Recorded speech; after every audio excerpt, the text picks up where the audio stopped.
এটি নিউজ দেখছেন। ইসলামী bank happening পয়েন্টে আপনাদের সাথে আছি আমি জাকিয়া জাবের। দর্শক, আজ আমরা কথা বলবো প্রবাসীর চোখে বাংলাদেশ, এবং এ বিষয়ে কথা বলতে আমাদের সাথে আজ স্টুডিওতে উপস্থিত হয়েছেন বেদারুল ইসলাম বাবলা, সাবেক chairman, federation of Bangladesh association in north America, FOBANA.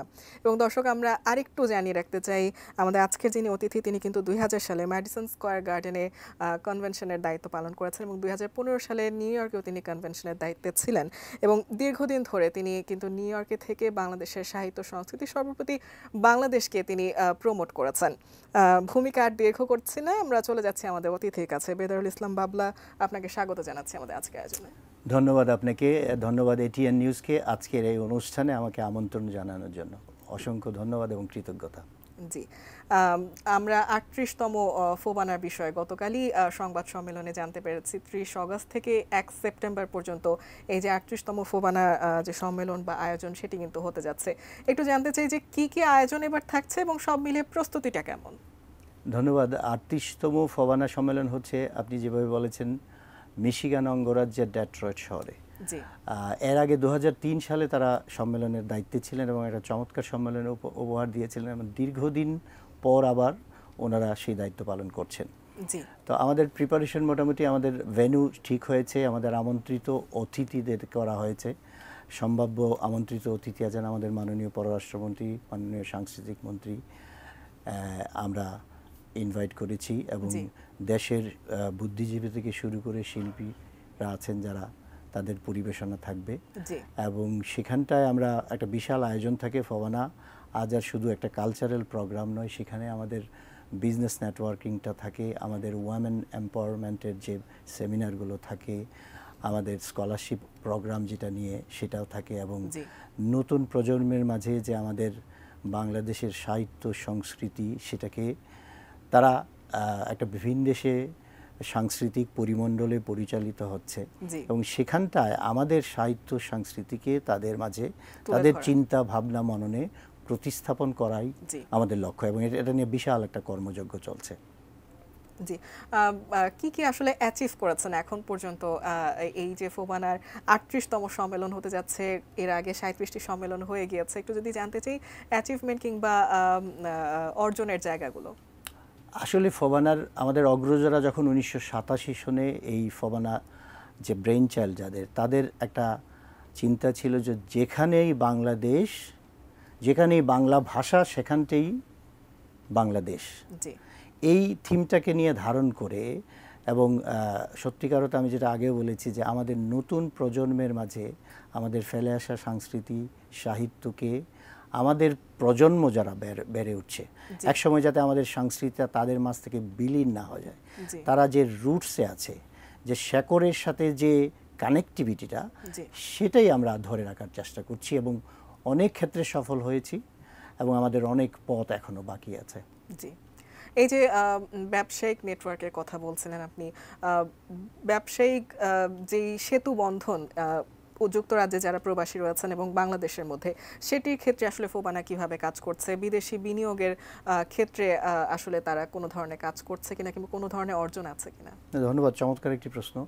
আসলে আমরা প্রতি বছর একটা বিজনেস নেটওয়ার্কিং করি, সেখানে বিভিন্ন সেশন, বাংলাদেশ থেকে অনেক ভালো ভালো উদ্যোক্তারাও যায় আমাদের সেমিনারগুলিতে অ্যাটেন্ড করে, এবং আমরা যারা প্রবাসের যারা অর্থনৈতিকভাবে প্রতিষ্ঠিত, তাদেরও end of the day it's our country. আমরা শেকড় যেটা, সেখানে ঘুরে ফিরে একটা কথা বলতে হবে যে প্রবাসে আমরা যারা আছি তাদের কিন্তু একটা দায়বদ্ধতা থাকে, ওই যে স্মৃতিকাতরতা থাকে, সেখানটায় দেশে করতে চাই, আমরা দেশের মানুষের জন্য কিছু করতে চাই, এবং অনেকেই এসেছে এবং আরও আসছে। এইসব নেটওয়ার্কের মাধ্যমে আমরা একটা অ্যাওয়ারনেস তৈরি করি প্রবাসীতে যারা আছেন, ব্যবসায়ীরা, এবং বাংলাদেশে যারা আছেন। এই নেটওয়ার্কিংটা অনেক অনেক কাজে আসে, এবং ইতিমধ্যে এর ফলটা আমরা অনেক পেয়েছি। অনেক অনেক প্রবাসী অর্থনৈতিকভাবে প্রতিষ্ঠিত অনেক প্রবাসী বাংলাদেশে বিনিয়োগ করছেন। জি, আমরা আরো কথা বলবো এই বিষয়ে, তার আগে আমাদের একটি বিরতির সময় হয়ে গেছে, আমরা বিরতি নিয়ে ফিরছি। দর্শক, ইসলামী ব্যাংক হ্যাপেনিং পয়েন্টে আমরা একটি বিরতি নিয়ে ফিরছি, আমাদের সাথেই থাকুন।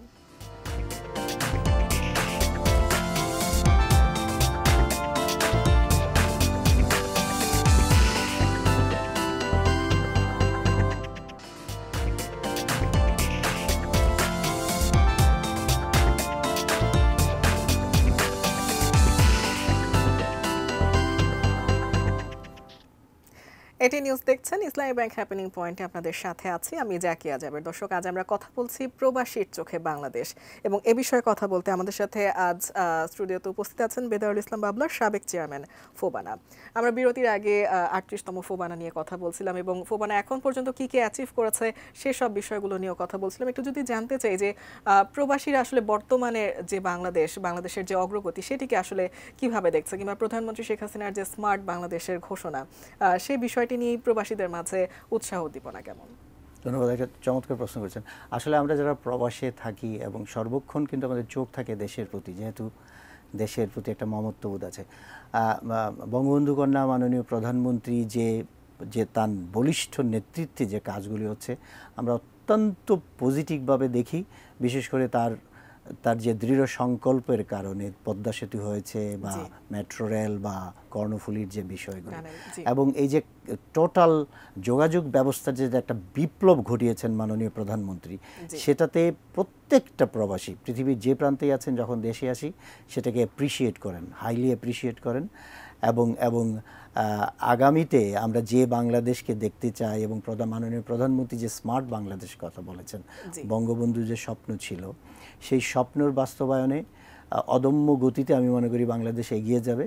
এবং ওনার বলিষ্ঠ নেতৃত্বে প্রবাসীরা অত্যন্ত অত্যন্ত অত্যন্ত খুশি এই ব্যাপারে, এবং উৎসাহিত এবং আনন্দিত, এবং we really salute our prime minister.